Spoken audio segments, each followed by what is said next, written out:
this mic working? Hello? Ooh, it is. Sorry if I'm just screaming. My bad. Okay. Am I in focus? Are you okay? Are you doing good? Okay. Oh my gosh. I'm back. I'm alive. I'm well. If you hear clicking, I'm so sorry. That is my camera focusing because I don't know how to work this camera. Hi. I'm still alive. Motherhood is going good. It's hard, but it's going good. I honestly am just surprised. I'm honestly so excited to record this video just because it's been a journey, but it also flew by insanely fast. I can't believe it's already 4 months. She's almost 5 months. And honestly, I don't even know where to start or where to begin. I did get a haircut because postpartum hair loss was unreal. I literally had clumps after washing my hair. I do have an audience and I need to ask permission if she wants to be in it. Do you want to be in the video? She's a little bit sassy because she's so confused what's going on. So, I introduce you, my baby girl Sophia, who feels like she's already grew up and she's now like a big girl. Do you want to say hi? I don't know. Are you in focus? Here's my little baby girl. She's so confused. She has a little scratch on her nose. Some baby acne from digestive stuff because she was misconstipated for a while. So mama had to do some stuff in order to make her not constipated. But this is our baby girl, Sophia. She's so active and she's such a smiley baby. And we're so honestly so grateful for her. And just everything. She's quite something. She's quite a mama, sassy mom. She's just sassy as mom is. So I started recording a video earlier, but it was out of focus. So now I'm recording it, re-recording it again because that was all blurry. Hi guys, it's been 4-ish, 5-ish months. My pumpkin is that big already and she's trying to fall asleep and I woke her up and now I'm trying to put her back to sleep because that's what motherhood looks like. So I wanted to make a quick video of things that I learned when in motherhood or in motherhood, and I will just do like the ones that I have to re-record and then just mesh those two videos into one. But so I'm just gonna jump into it or else I'll ramble. Feeling alone. It is common. It is something that others' moms mentioned before to me, and you're not alone. I hope you feel like you're not alone. Finding someone to chat to, whether it is your sister, brother, grandma, grandpa, having someone always there is really, really nice.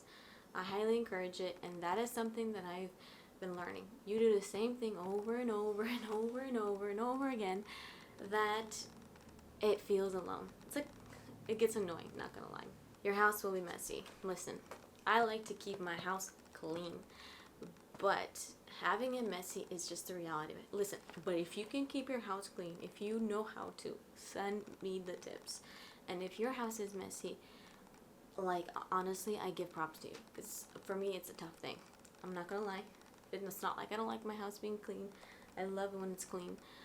I try to keep it clean. I still do my cleaning stuff, but it is hard. I give props to all moms who have multiple kids.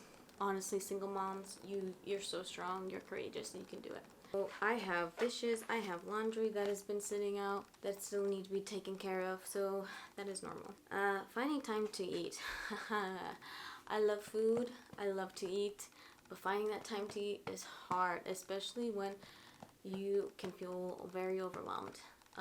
But ironically, it's really important to find time to eat because it increases your milk production and helps with milk production. So you're not alone.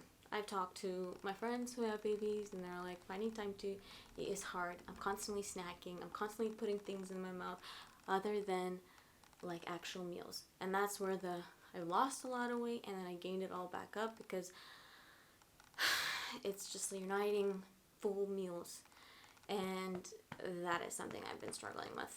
But that is something that I noticed that I need to work on, and that is hard, but it needs to be done. So another thing is who you are as a person. Listen, looking myself in the mirror and just not recognizing myself because my body's changed, I have stretch marks, I have gained weight, I don't fit in my normal clothes like I used to do. It's all normal. And sometimes that's so hard to swallow, because it's you know what your body looked like before and it's just not the same. Your body is no longer yours. It is your baby's. Your baby needs you. You're on constant demand. You're on second priority or third or whatever number, and that's really hard. That's why it's really, really important during that time to have time that, or even little things that make you feel like yourself, whether it's having a cup of coffee, whether it is skincare, whether it's to go to the gym, which I just got a membership because I was like, I need my me time. I need to stay healthy. I need to just focus on myself. I'm not trying to be selfish, but for my mental health, for me able to take care of my kid, for me to be able to be in a better mood, that is something I need to prioritize. And that's okay. Getting out is hard. Oh man, that is just a workout on its own. I don't know about other people, but there are things that you're like, oh, it's not easy to get out. Your baby poops, you need to change her. She's hungry, you need to stop and you need to feed her. The car seat is like a pain sometimes. I don't know about other babies. My baby does not like her car seat. It's hard. It is hard, and it's not easy, especially if you're going by yourself. Getting out is just hard. It's a workout. It's a hassle. It's like everything, and it is tough. It is tough, and it's okay. Sometimes you just really just need to take it slow, because that's the only way you're going to get it out the door. Sometimes you just have to get out the door just for your mental sanity. The other thing is milk production. Holy guacamole. That should be a whole topic of its own. I'm not an expert, but I noticed I started getting into my head about whether or not I was having enough, supplementing, which is totally fine, but man, that is tough. You need to eat in order to keep your milk supply. You need to drink in order to keep your milk supply. You need to not be stressed in order to keep your milk supply. There's so many factors that come to play, and man, that is hard. It is hard. I'm still working with it. Your baby can get fussy. The latch can be different. There could be clicking sounds. There can be issues with other things, and it's a lot. Milk production, it's like a whole world of its own, and seeking help is also so helpful, because it's there's sometimes you just need to reach out to others who know more about it. I had friends literally who were helping me out because I was literally having a struggle. I was on a struggle bus. It's so awesome to have other moms who just can support you and be like, no, you have enough. Even just saying that in your brain, it's just yeah, you do. Here's more. I don't know. It makes you less stressful. I think the rest of the video, it's in good focus, so I'm going to clip those pieces together. And I'm going to try to put her back to sleep because I kind of want to go up and I feel bad. Anyway, that's it. And she just farted. Alright, I'm back. She's kind of trying to fall asleep, so I am back. Oh my gosh, she's fighting it so hard. She just doesn't want to fall asleep. This is a good reminder for me in the future, if I have more babies, that this is what it's like, having pumpkin like this. Anyway, so milk production was one thing. That's the other thing. Oh, bad baby acne. Ooh. I remember when she first got her baby acne. She has acne right now, but I think it's because she was constipated.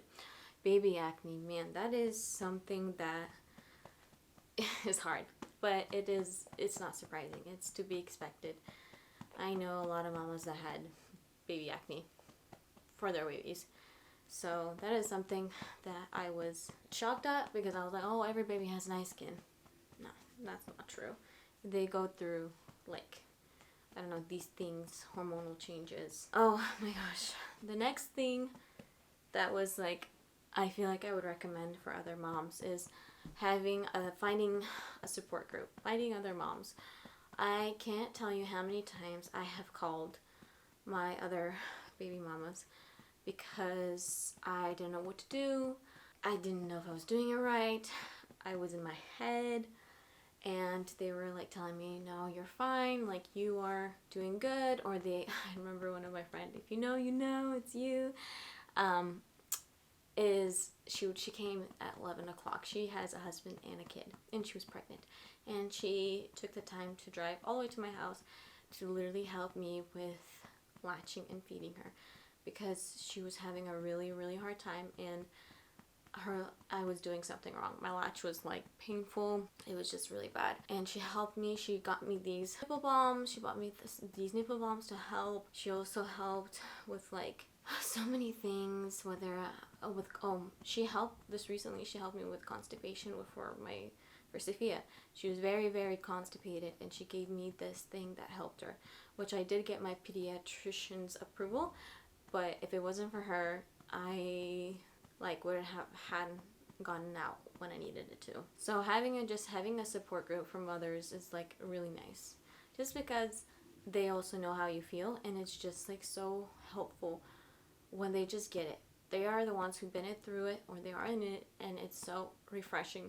Just be like, is it hard for you as well? And then being like, yeah, it is, because it is. It's not easy, but just having that group of friends, or it doesn't even need to be like other moms. It can literally be your best friend, your grandma, your grandmom, like anyone that can help you out with it. Because it takes a village, and it really does. I mean, taking a shower in the first few weeks is really hard, just because your baby's crying. If it's colicky, if it's just always wanting to nurse, it's tough.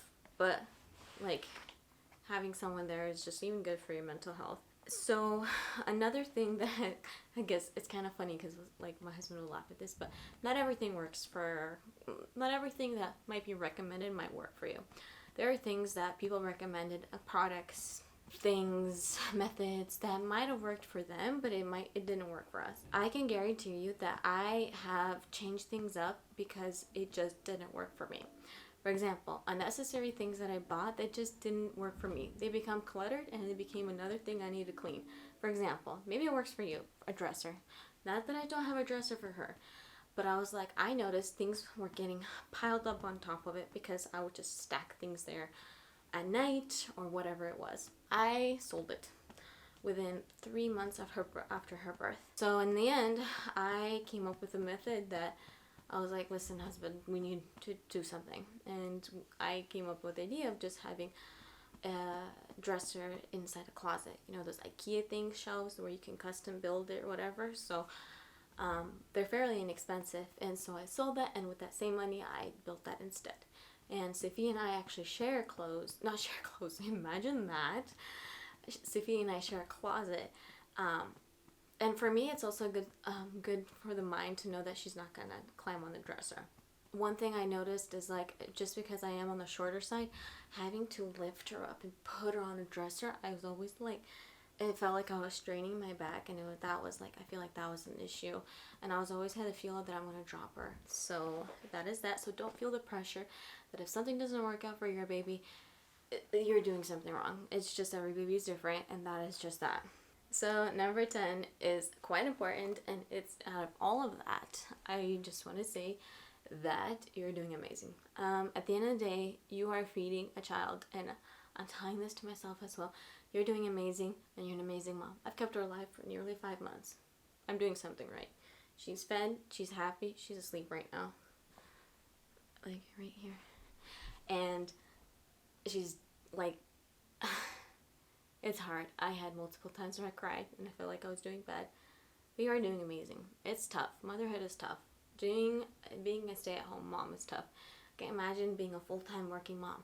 Some things you have to take because some things you need to do because you need to do it in order to survive. And that is okay. I give props to all the single moms. I give props to moms with multiple babies, multiple stressors in their life, and still managing like a household and like a kid. So I'm sweating, and I do need to put my pumpkin down, but you're loved, you're not alone, and motherhood is amazing, and every season just enjoy it as it is, because it will fly by. And at the end of the day, they are a big blessing to your life, and they call you mom at the end of it, and that's quite special. Anyway, I'm rambling, but it was nice chatting with you, and hopefully it's not going to take me another 4 months to record another video. But have a good day. Gotta put her down.